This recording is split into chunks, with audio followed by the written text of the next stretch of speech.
السلام علیکم ورحمۃ اللہ وبرکاتہ.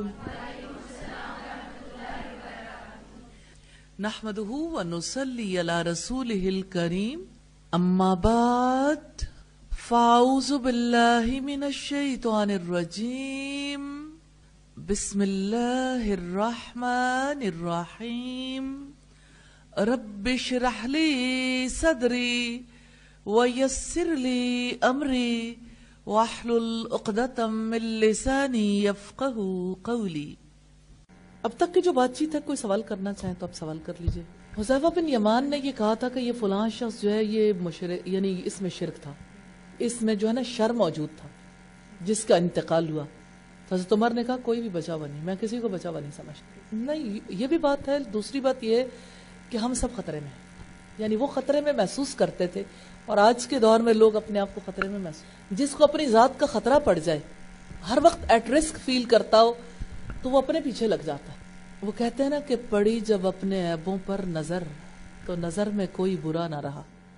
یعنی انسان اپنے عیوب کے پیچھے جب لگ جاتا ہے، اپنی اصلاح کے فکر میں ہوتا ہے، تو اس کو پھر دوسروں کی فکر اس طرح سے نہیں رہتی. یعنی ہر وقت وہ دوسروں کی برائیوں کے بارے میں نہیں سوچتا، بلکہ اپنی برائی کے بارے میں سوچتا ہے. ہاں، وہ اصلاح کی کوشش ضرور کرتا ہے، لیکن اسے اپنا خیال کبھی نہیں بھولتا.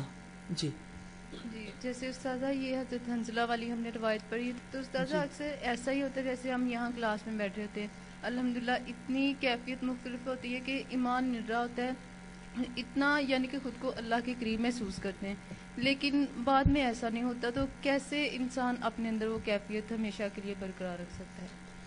اس روایت سے یہی پتہ لگتا ہے. وَلَكِنْ يَا حَنزَلَ سَاعَةٌ وَسَاعَةٌ، جواب وہی ہے. لیکن اے حنزلہ، ایک گھڑی یاد کی ہوتی ہے اور ایک گھڑی غفلت کی ہوتی ہے. انسان دنیا میں اس مسئلے میں مبتلا، اس کے لیے کچھ خصوصیات ایسی ہیں جس کی وجہ سے انسان باندھ کے رکھ سکتا ہے. جیسے رسول اللہ نے فرمایا کہ تمہاری زبان ہمیشہ ذکر الہی سے تر رہے، یعنی لنک نہ ٹوٹے. کنیکٹیوٹی بہت ضروری ہے. آج کے بچے کو دیکھیں، آپ کو کنیکٹیوٹی سمجھ آئے گی. جس کے ہاتھ میں موبائل ہے، ٹک ٹک ٹک ٹک ٹک، کلاس ہے، کلاس میں ٹیبل کے نیچے، چیئر کے پیچھے، آگے پیچھے، بیگ میں رکھے ہوئے، باس نہیں آتا. کنیکٹیوٹی ہر وقت وہ جڑا رہنا چاہتا ہے، جانے کس سے، کس کس سے، یہ بھی پتا نہیں. تو یعنی اصلاً اللہ کے ساتھ ہر وقت رابطے کی ضرورت. مجھے یوں لگتا ہے کہ آج کی جنریشن کو اسلام سکھانا زیادہ آسان ہے، کیونکہ انہیں اصلی باتوں کی سمجھ ہے کہ کنیکٹیوٹی کیا ہوتی ہے. تو اللہ سے جو جڑا رہنا چاہتا ہے، ہر وقت کا تذکرہ. غافل انسان تو کچھ بھی نہیں کر سکتا نا. تو غفلت کو دور کرنا، اور پھر اسی طرح سے دعائیں، پھر اجتماعی ماحول میں رہنا. اس ماحول سے کٹے ید اللہ علی الجماع، اللہ کا ہاتھ جماعت پر ہے. اگر جماعت سے کٹے، اگر ان کاموں سے کٹ گئے تو کٹ گئے اسلام سے. پھر رسول اللہ صلی اللہ علیہ وسلم کے پاس جب سالبہ آیا تھا، سالبہ کا کیا معاملہ ہوا تھا؟ سالبہ جماعت سے کٹا تھا، جس کی وجہ سے اس کے اندر خرابی آئی تھی. یہ کام نہیں کرنا انشاءاللہ. جی اور کوئی؟ ہم نے جو دیکھا تھا کہ منافق کا ظاہر اس کے باطن کی، اس کا نکلنا اس کے داخل ہونے کی، اور اس کا حاضر ہونا اس کے غائب ہونے کی نفی کرتا ہے. تو اس میں پہلا تو سمجھ آ گیا کہ اس کا ظاہر اس کے باطن کی نفی کرتا ہے. تو دوسرا اور تیسرا نہیں سمجھ آیا کہ اس کا نکلنا اس کے داخل کی اور اس کا حاضر ہونا اس کا. یعنی جیسے منافق رسول اللہ کی مجلس میں حاضر ہوتے تھے. اب بظاہر تو ایسا لگتا ہے نا کہ وہ موجود ہے، الگ نہیں ہے، لیکن اس کا ظاہر جو ہے وہ یہ ثابت کر رہا ہے کہ وہ موجود ہے. یعنی اپوزٹ چیز نظر آتی ہے. اور داخل ہونا اس کے نکلنے کی، یعنی بظاہر لگتا ہے وہ اسلام میں داخل ہے، لیکن اصلاً وہ نکل چکا ہے. یعنی اپوزٹ ہے. تضاد کی بات جو ہے وہ زیادہ سادہ، تضاد سے سمجھیے. دل کے اندر سے مسلمان نہیں ہوتا نفاق اکبر میں، اور نفاق اصغر میں اللہ کی ذات پر پورا ایمان ہوتا ہے، لیکن عملی نفاق ہوتا ہے. جیسے ہماری پوری سوسائٹی نفاق عملی کا شکار ہے نا. اور یہ ایک بات ہے، ایک چیز مجھے نفاق کے حوالے سے آپ کے سامنے ضرور رکھنی ہے. ایک اپنا مائنڈ سیٹ کر لیجئے کہ صرف ذاتی ذمہ داریاں، صرف اپنی انفرادی ذمہ داریاں دین نہیں کہلاتی. دین کی حفاظت کی ذمہ داری جو قبول نہیں کرتا وہ منافق ہے. دین کی حفاظت پوری سوسائٹی کی ذمہ داری. اللہ تعالی ہمیں سمجھنے کی توفیق دے. یعنی اس سوسائٹی کی ذمہ داری ہے کہ وہ دین کی حفاظت کے لیے تعلیمی ادارے بنائے، مل کے اس کے لیے کوشش کرے، اپنی اولادوں کو ایجوکیٹ کروائے، دوسروں کی اولادوں کے لیے انتظام کرے، مال لگائے، صلاحیتیں، قوتیں، سب کچھ لگائے. جو لوگ اسے ذمہ داری نہیں سمجھتے یا یہ کہ وہ ظاہر کرتے ہیں کہ نہیں ایسی کوئی بات نہیں, ہم دین کی ترویج و اشاعت چاہتے ہیں, لیکن عملاً اس کو اچھا ہی نہیں سمجھتے. تو یہ نفاق عملی ہے. میڈم پہلے میں پچھلی کلاس کا ایک کوسچن کرنا ہے. پہلے اس کلاس کا ہوگا. جیسے ہم نے اعتقادی نفاق اکبر کے حوالے سے دیکھا کہ اس میں وہ ایمان تو رکھتا اللہ تعالیٰ پر, فرشتوں پر, سب پہ ایمان ہے, لیکن اس کہ ہمارے اندر بھی کیا یہ ایسی صورت حال ہے, ہم ایمان رکھتے لیکن اس کے لیے ویسے عمل نہیں کر پاتے. ظاہر ہے, یعنی عملی طور پر ایک ہے کہ انسان کوشش کرتا ہے, اس کے عمل میں نقص رہ جاتا ہے, لیکن نقص بنیادی طور پر آتا کیسے ہے, اس کے اسباب تلاش کرنے چاہیے کہ نقص کیوں ہے, نقص کے پیچھے نفاق ہوتا ہے. تو اس کے لیے کیا کیا جا سکتا ہے, یہ ہمیشہ ذہن میں رہے. یہی صحابہ کرام کے ذہن میں ہمیشہ رہتا تھا, تو ان میں سے کوئی ایسا نہیں تھا, حالانکہ وہ ایمان میں جبرائیل اور میکائیل کے ایمان کو پہنچے ہوئے تھے, لیکن اپنے نفاق کا انہیں ہمیشہ خطرہ رہتا تھا, کیونکہ اس کے لیے ہمیشہ کوشش کرتے رہنا چاہیے. کھوٹ کو دور کرنے کی کوشش ہمیشہ رہے گی. نیت کا اخلاص ضروری ہے, پھر اپنے توکل کا انسان جائزہ لے, پھر اللہ سے محبت کے معاملات کا, پھر اللہ سے امید باندھنے کا, اس سے خوف رکھنے کا, پھر اپنے عملی رویوں کا. ہمیشہ اپنی جان کی فکر کرنی چاہیے ہر موڑ پر, اور اللہ سے دعا کرنی چاہیے, اللہ سے ہدایت طلب کرنی چاہیے, اور جماعت کے ساتھ جڑ کے رہنا چاہیے, اور سدا ہی اس طریقے کو جاری رکھیں. جی کوئی اور بات؟ ایک میرے ذہن میں سوال آ رہا تھا, جس طرح کے مال دے کے, محض مال دے کے نا دین کے ساتھ جڑنے کو ظاہر کرنے والی بات جو آئی تھی, تو اس کے اندر بعض اوقات یہ ہوتا ہے کہ اگر ظاہری اس پہ فیصلہ کیا جائے تو بہت زیادہ لوگ جس طرح ڈونیشن دے رہے ہوتے ہیں بہت زیادہ, تو یہ فیصلہ پھر ہم کیسے کریں گے کہ یہ محض دین کے ساتھ جڑنے کے لیے؟ رسول اللہ صلی اللہ علیہ وسلم نے ایک لشکر بھیجا اور انہوں نے کسی آدمی کو قتل کر دیا. آپ نے حضرت اسامہ سے پوچھا کہ اسامہ تم نے اسے مار ڈالا؟ انہوں نے کہا کہ وہ صرف ہم سے بچنے کے لیے ظاہر میں وہ کلمہ پڑھ رہا تھا. تو آپ نے کہا آپ نے اس کا دل چیر کر دیکھا تھا, آپ نے اس کا دل چیر کر دیکھا تھا. اب بار بار یہ سوال کرتے رہے کہ تم نے اس کا دل چیرا تھا, تمہیں کیا پتا. اب یہ ہے کہ جیسے پھر کیا کیا جائے, ان معاملات کو اللہ کے حوالے کیا جائے. باقی ہے کہ یہ سوسائٹی تو ساری کی ساری ایسی ہے, ایک اصلاح شدہ سوسائٹی اور ایک وہ سوسائٹی جس میں اصلاح ہو رہی ہو, دونوں کا معاملہ ایک برابر نہیں ہوتا.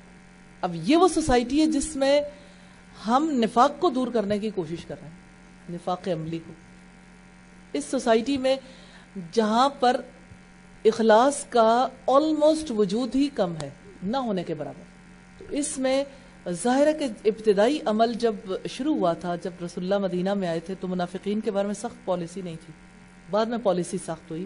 تو یہ ابتدائی دور ہے, اس وجہ سے ہم بہرحال اس کے بارے میں مومن کو کانشیس ضرور رہنا چاہیے کہ کون صرف مال لگا کر جان چھڑانا چاہتا ہے اور کون ایسا ہے کہ جو شامل بھی ہونا چاہتا ہے اور مال بھی لگانا چاہتا ہے.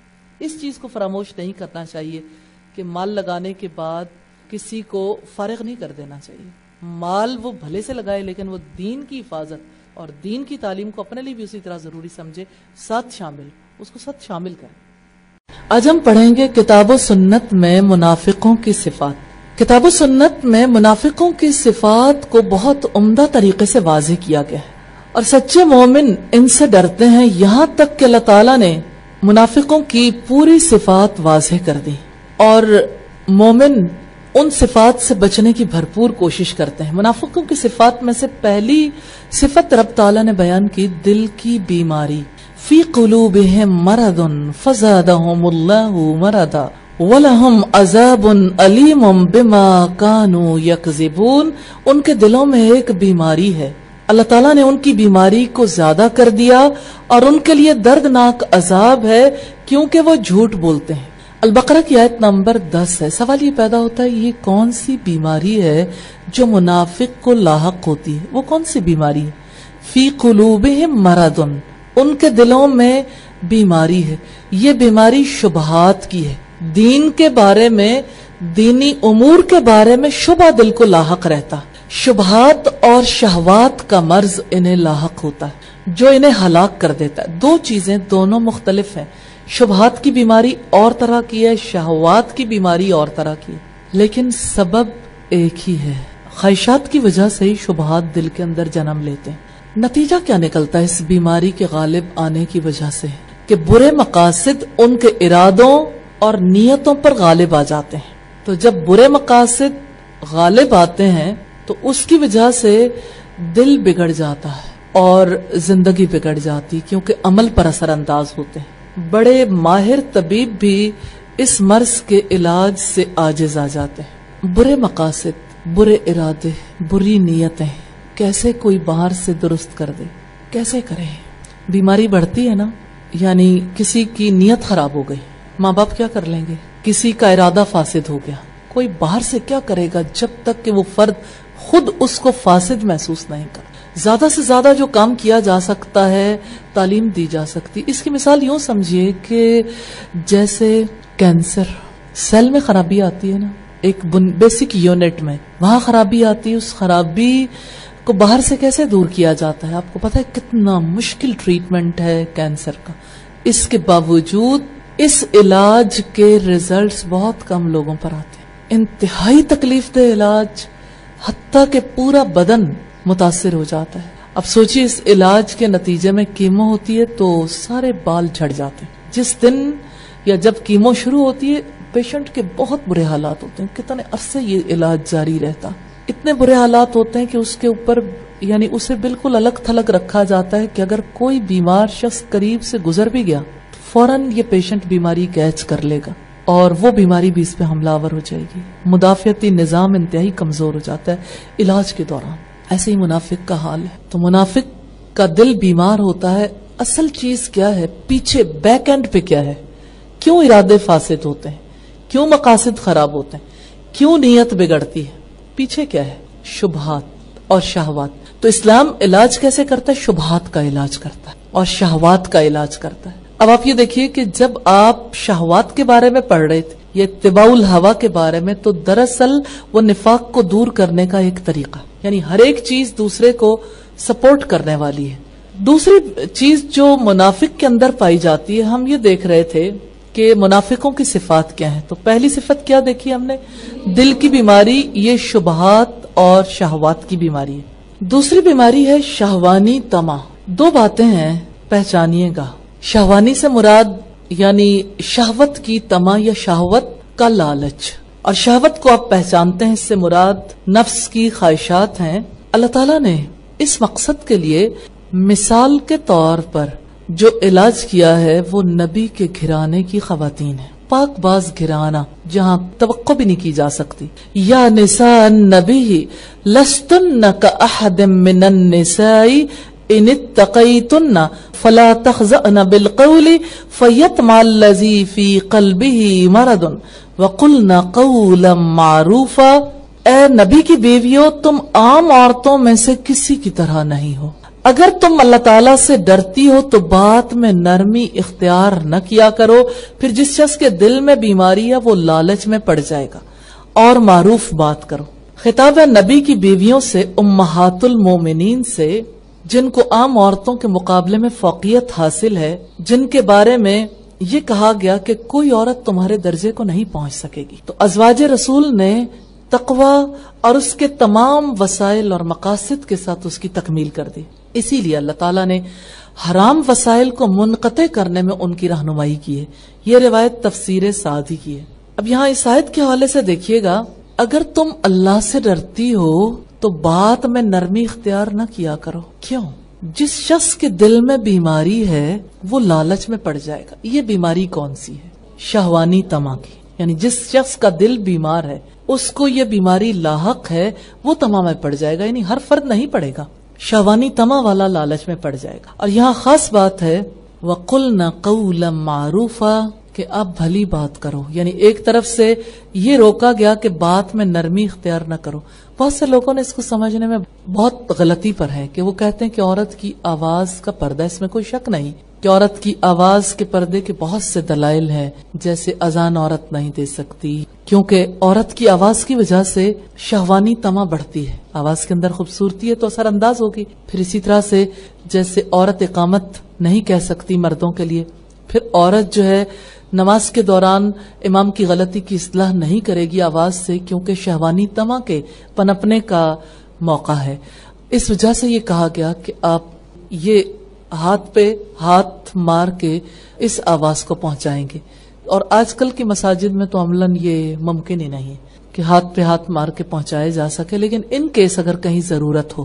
لیکن یہاں جو بات ہے وہ واضح ہے، قُلْنَا قَوْلًا مَعْرُوفًا، کہ معروف بات کرو. یعنی عام زندگی میں جب آپ کو گفتگو کرنی ہے تو ضرورت کے موقع پر بھلی بات آپ کر سکتے ہو. عورت اسی وجہ سے تعلیم بھی دے سکتی ہے، جہاں پر اسے کوئی معروف بات کرنی ہے تو اس میں کوئی حرج کی بات نہیں ہے. تو ازواج مطہرات سے اس لیے یہ بات کہی گئی کہ آپ کا رتبہ بلند ہے، آپ کو تمام عورتوں کے لیے نمونہ بننا ہے، تو آپ کی وجہ سے کوئی تمام مبتلا نہیں ہوگا، تو باقی خواتین بھی اپنی آواز کی وجہ سے لوگوں کو فتنے میں مبتلا نہیں کریں گے. تو اسلام نے انسانی شخصیات کی تربیت کے لیے اور انسانوں کو پاک صاف رکھنے کے لیے، ان کے خیالات اور شعور کو پاک رکھنے کے لیے انتظامات کیے ہیں. اس مقصد کے لیے مثالی گھرانے کو منتخب کر کے اپنے ارادے کا اظہار کیا ہے. یہ قرآناً عجبہ کی روایت ہے. تفسیر سعدی میں ہے کہ مردوں کے ساتھ مخاطب ہوتے ہوئے یا اس وقت کے لوگ تمہاری گفتگو سن رہے ہو، تم دھیمے لہجے اور رغبت دلانے والی نرم کلامی کے ساتھ گفتگو کرو. ہو سکتا ہے کہ وہ تمہاری طرف مائل ہو جائے، کیونکہ مردوں کے دلوں کے اندر عورتوں کے لیے گنجائش موجود ہوتی ہے. تو عورت کی آواز میں جو فطری دلکشی ہے، جو نرمی اور نزاکت ہے، وہ مرد کے دل کو اپنی طرف کھینچتی ہے، کیونکہ اس کے دل کے اندر شہوانی تما موجود ہو سکتی ہے. اس لیے اللہ نے آواز کو پاک کرنے کا حکم دیا ہے. تو آواز کو کس چیز سے پاک کیا جائے؟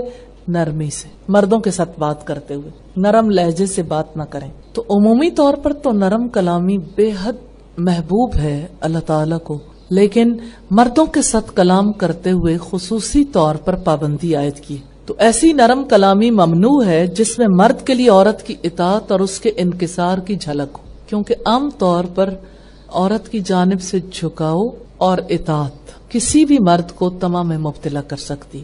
اس لیے نرم لہجے پر پابندی عائد کی ہے. تو جو چیز شہوانی تما سے دور رکھے گی وہ عورت کی آواز کا سیدھا پن اور تھوڑا سا کھردرا لہجہ ہے.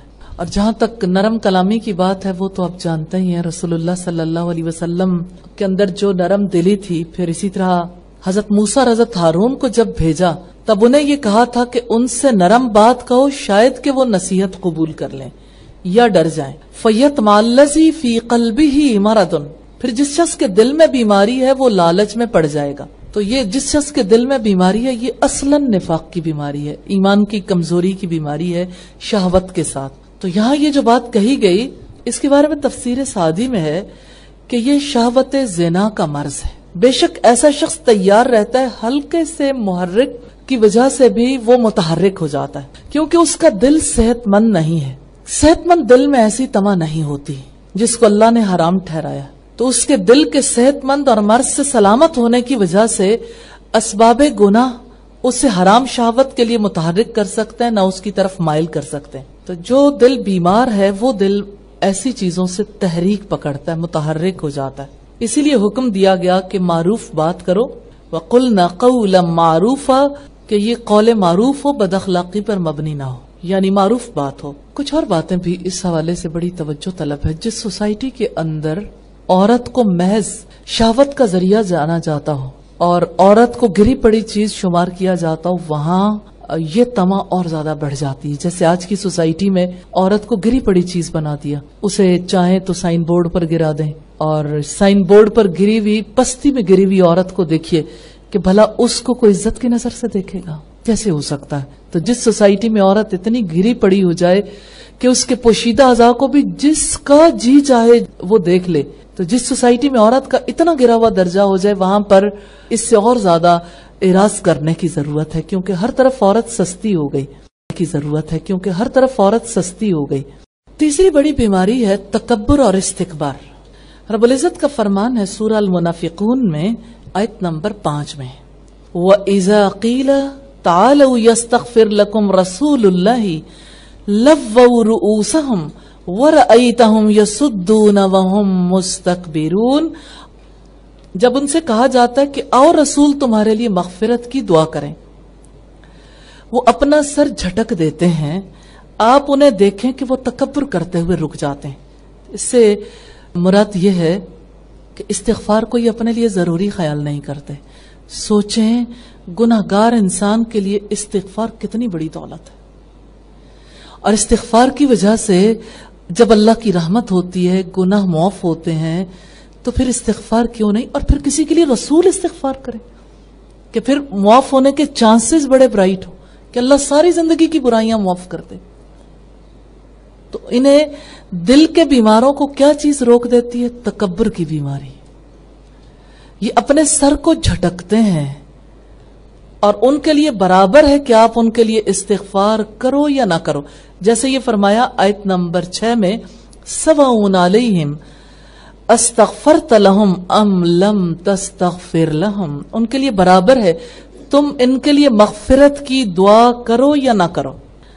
یعنی انہیں اس چیز کی پرواہ نہیں ہے کہ آپ ان کے لیے مغفرت کی دعا کرو یا نہ کرو. جیسے فرمایا کہ تم ان کے لیے 70 بار بھی دعا کرو گے تو اللہ انہیں ہرگز نہیں بخشے گا.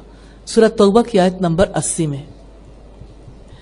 اصل وجہ کیا ہے کہ منافقوں کے لیے استغفار اور عدم استغفار برابر ہے.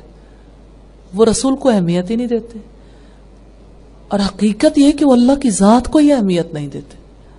تو منافق اپنے کفر پر ڈٹے ہوئے اس مقام پر پہنچ گئے جہاں استغفار اور عدم استغفار ان کے لیے برابر ہے.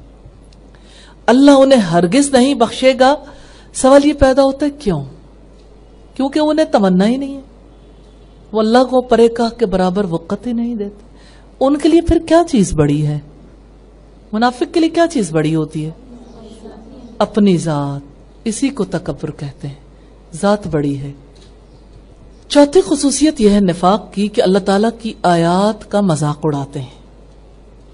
سورۃ توبہ کی آیت نمبر 64 میں ہے، يَحْذَرُ الْمُنَافِقُونَ أَن تُنَزَّلَ عَلَيْهِمْ سُورَةٌ تُنَبِّئُهُم بِمَا فِي قُلُوبِهِمْ قُلِ اسْتَهْزِئُوا إِنَّ اللَّهَ مُخْرِجٌ مَا تَحْذَرُونَ. منافق ڈرتے رہتے ہیں کہ کہیں مسلمانوں پر کوئی صورت ہی نازل نہ کر دی جائے جو انہیں وہ باتیں بتا دے جو ان کے دلوں میں ہیں، یعنی منافقوں کے دلوں میں. آپ کہتے ہیں تم مذاق کرتے رہو، اللہ تعالیٰ یقیناً وہ چیز ظاہر کرنے والا ہے جس سے تم ڈرتے ہو. یہاں بات ہے منافقوں کے ڈر کی. یحذر المنافقون، منافق ڈرتے رہتے ہیں، یعنی مستقبل کے بارے میں انہیں ہمیشہ تکلیف لاحق رہتی ہے، کس وقت ان کا پول کھل جائے. کیسی عجیب بات ہے نا، جو اللہ سے نہیں ڈرتا اللہ تعالیٰ اسے کس خوف میں مبتلا کر دیتا ہے. جیسے میں نے بہت جگہوں پر دیکھا ہے لوگ اللہ سے زیادہ حکومت سے ڈرتے ہیں. جیسے دبئی میں لوگوں کے اندر اتنا زیادہ خوف ہے، اتنا ہراس ہے. جو لوگ یہاں سے صرف مال کمانے جاتے ہیں نفاق کی وجہ سے، دلوں کے کھوٹ کی وجہ سے ڈرتے ہیں کہ کہیں بھی بیٹھ کر اگر نیکی کی بات سن لی تو ہمیں گرفتار نہ کر لیا جائے، ڈیپورٹ نہ کر دے. حالانکہ اصلاً ایسی بات نہیں ہے.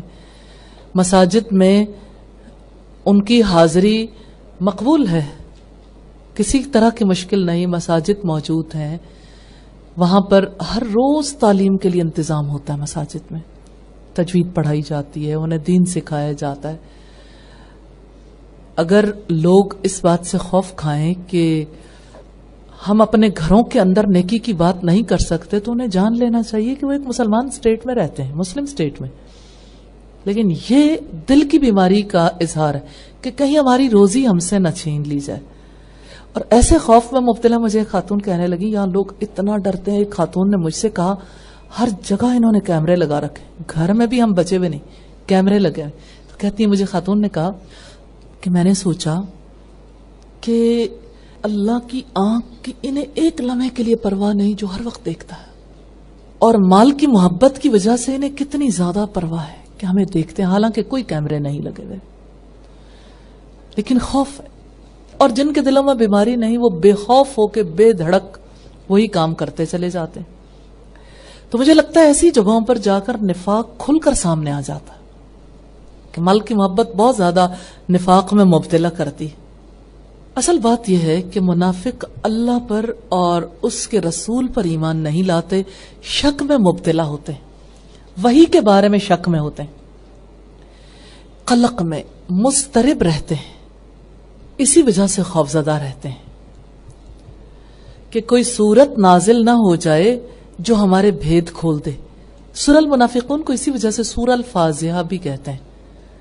الفاضحہ کا مطلب ہے رسوا کرنے والی سورت.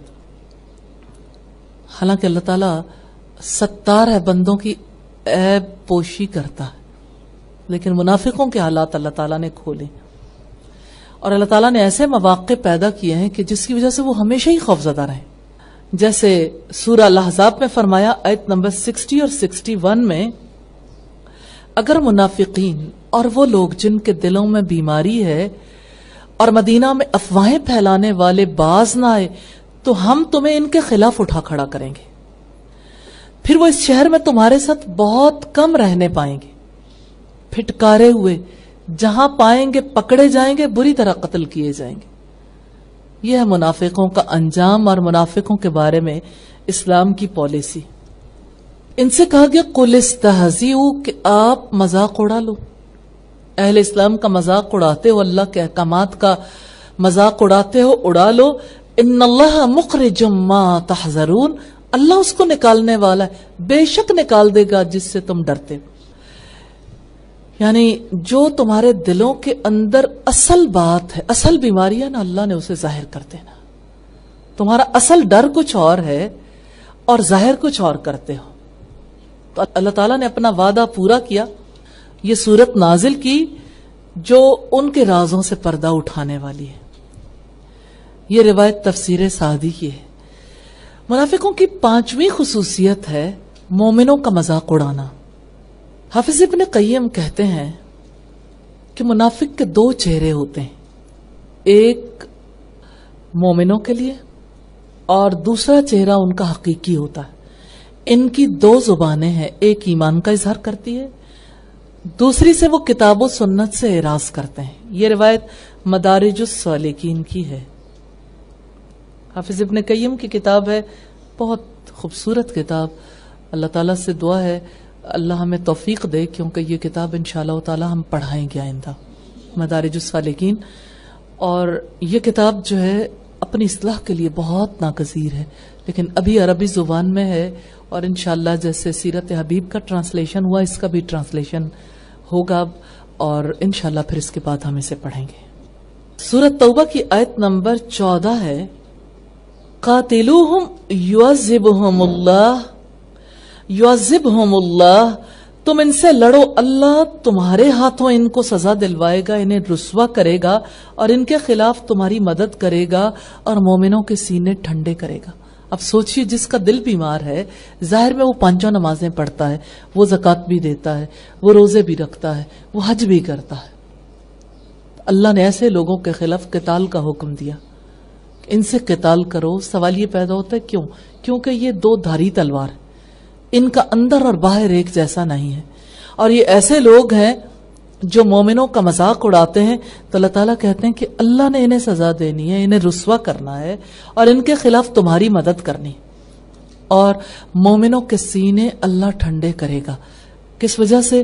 ان کی رسوائی کی وجہ سے کہ یہ مسلمانوں کا مذاق اڑاتے ہیں. تو اللہ تعالیٰ نے ان کافروں کے ساتھ جنگ کرنے کا حکم دیا ہے تاکہ یہ قتل ہوں اور اس کی وجہ سے مسلمان سلامت ہو جائیں. اور اللہ انہیں رسوا کرے گا، یعنی ان کی ایسی رسوائی ہوگی جو دراصل مطلوب ہے، جس کی خواہش کی جا سکتی ہے، اور ان کے خلاف تمہاری مدد کرے گا. یہ اللہ کا وعدہ اور بشارت ہے، اور اللہ نے اپنا وعدہ پورا کر دیا. جب منافقوں سے جنگ نہیں ہوتی تو اللہ کا وعدہ بھی پورا نہیں ہوتا. اور نفاق کتنا پھیلا ہوا ہے. سب سے پہلے تو اپنی ذات کو دیکھنا چاہیے، پھر اپنے گھر والوں کو، پھر اپنے قریبی لوگوں کو. تو اللہ تعالیٰ نے کہیں بھی منافقوں سے موافقت کرنے کا حکم نہیں دیا. جو بھی نفاق کے مرض میں مبتلا ہے اس کی کبھی موافقت نہیں ہوگی، خواہ خون کا کتنا ہی قریبی رشتہ ہو، چاہے کوئی ماں ہو یا باپ ہو یا بہن بھائی ہو یا باقی افراد ہوں، جو بھی اس مرض میں مبتلا اس کی نہیں مانی جائے گی. واتبع، اور پیروی کرو اس شخص کے راستے کی جو میری طرف رجوع کرتا ہے. یعنی اتباع نہیں ہو سکتی کسی منافق کی، جس کے اندر اور باہر کے معاملات ایک جیسے نہیں، جو دین کی حفاظت نہیں کرتا، نہ اس حفاظت کو اپنی ذمہ داری خیال کرتا ہے، جو دین کا مذاق اڑاتا ہے، دین کو ہلکے درجے کی چیز سمجھتا ہے، دین پر دنیا کو ترجیح دیتا ہے، اتنی چیزیں آبویس ہونے کے باوجود ان کی بات کو جو ترجیح دیتا ہے وہ نفاق کو ترجیح دیتا ہے ایمان کے مقابلے میں. تو اللہ تعالیٰ نے یہ کہا کہ ان کے ساتھ قتال کرو گے تو تمہارے دل ٹھنڈے ہو جائیں گے، یعنی ان کے ساتھ جنگ کر لو، تمہیں امن تبھی ملے گا، تمہیں فائدہ تبھی نصیب ہوگا. تو جب تک قتل نہیں کرو گے، یہ اس دور میں حکم دیا گیا تھا جب نفاق کا علاج کرتے کرتے 10 برس بیت گئے، تو اس وقت قتال کا حکم دیا گیا، کیونکہ جو غیظ و غضب مسلمانوں کے دل میں منافقوں کے خلاف ہوتا ہے اس کو شفا اس کے بغیر نہیں مل سکتی، ان کے لہو سے شفا ملتی ہے. اور ان کے ساتھ قتال کرنے کو اسلام نے مقاصد شریعت میں شامل کیا ہے. یہ تفسیر سعدی کی روایت ہے اور آیت نمبر 15 ہے وَيُذْهِبْ غَيْظَ قُلُوبِهِمْ وَيَتُوبُ اللَّهُ عَلَى مَن يَشَاءُ وَاللَّهُ عَلِيمٌ حَكِيمٌ. اور ان کے دل کا غصہ دور کرے گا اور وہ جس پر چاہتا ہے رحمت کے ساتھ توجہ کرتا ہے، اور اللہ تعالیٰ سب کچھ جاننے والا کمال حکمت والا ہے. تو اللہ تعالیٰ کہتے ہیں کہ دیکھو ایسا بھی ہو سکتا ہے کہ وہ قتل ہو جائیں اور تمہارے دلوں کا غصہ ٹھنڈا ہو جائے، اور ایسا بھی ہو سکتا ہے کہ کوئی توبہ کر لے، اللہ کی طرف لوٹ آئے تو اللہ بھی ان پر مہربان ہو جائے. تو قریش کے سرداروں میں سے کتنے ہی لوگ تھے جنہیں فتح مکہ کے بعد اللہ نے توبہ کی توفیق دے دی اور وہ مسلمان ہوئے، جیسے اکرمہ بن ابی جہل اور ابو سفیان اور سہل بن عمرو وغیرہ. یہ وحیدی کی روایت ہے. اور یہاں اللہ تعالیٰ نے خاص بات کہی کہ اللہ علیم ہے، حکیم ہے، یعنی آپ کو کیا پتا کہ کون سی چیز آپ کے لیے زیادہ مناسب ہے؟ آپ کو تو سب کچھ جاننے والے نے خبر دی ہے جو ساری حکمتیں سمجھتا ہے. یعنی آپ معاملہ فہم نہیں ہو، آپ کو اشیاء کی حقیقت کا پتہ نہیں ہے، آپ کو آپ کے رب نے خبر دی ہے، اس کے بغیر آپ کے لیے کوئی چارہ کار نہیں. تو کون ایمان کی صلاحیت رکھتا ہے؟ اللہ علیم، وہ جانتا ہے. اور یہ کہ کون ایمان سے محروم ہی رہے گا، اللہ علیم ہے، وہ جانتا ہے.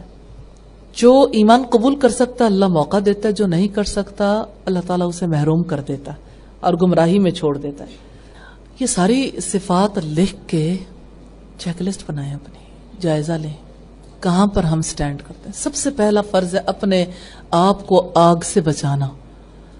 اور جس وقت آپ اپنا جائزہ لیں گے تو اس میں یوں نہیں کہ ہے یا نہیں، اس میں پرسنٹیج لکھیں آگے، 10 20 30 40 50 60 70 80 90 100%، جو بھی، یا زیرو بھی کر لیں پہلے. اس کی وجہ یہ ہے کہ جہاں پر آپ بہت ایگزیکٹلی تو نہیں کر سکتے لیکن اندازہ لگا سکتے ہیں کوئی صفت کتنی موجود ہے. 0 اور 100 کے درمیان اپنا جائزہ لیں کہ کہاں تک کوئی چیز موجود ہے. اگر موجود ہے تو پھر اس کا بار بار جائزہ لیتے رہیں. اب جائزہ لیں، مہینے بعد پھر لیں، اسی طرح سے پھر مہینے بعد لیں. یعنی کوئی نہ کوئی تو وقت ایسا ہونا چاہیے جب انسان اپنا جائزہ لے اب میں کہاں ہوں. بعض اوقات آپ کو رزلٹ بالکل اپوزٹ ملیں گے.